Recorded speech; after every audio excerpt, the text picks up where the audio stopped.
Now I've got the steam train making its way up the track ahead of us here to the left-hand side. As I say, some of you have already been on this steam train today. Now that steam train has one of the top 5 inclines that any steam train has to make in the country.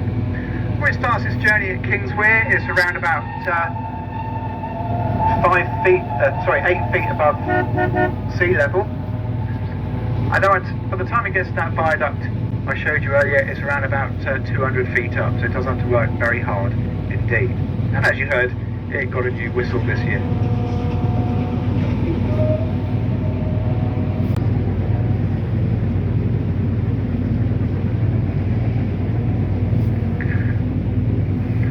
Now ahead of us to the right hand side we've got the Dartmouth hire car ferry again. Now on the way upriver I did mention that this one was put here to replace an old paddle driven vessel which had been doing the job for the previous 50 years.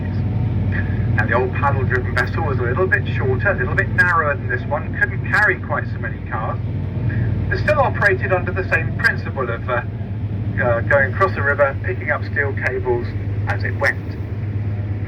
But the old one did have a habit of parting company with its cables. Now the most famous event happened in 2004. It was Valentine's Day. There was a very fast outgoing tide and following wind coming down river. It became too much for the old ferry to bear and it parted company with its cables and went careening off down the left hand side of the river and amongst the yachts, causing nearly £1 million worth of damage.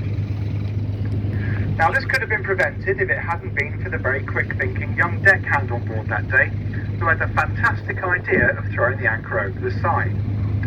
Well, this would have been good in practice if only at first he'd have checked to see if the anchor was attached to the ferry.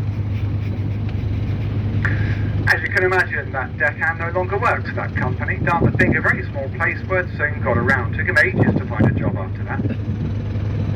Then after many years of trying, this company finally felt sorry for me, and I can be found speaking to you today.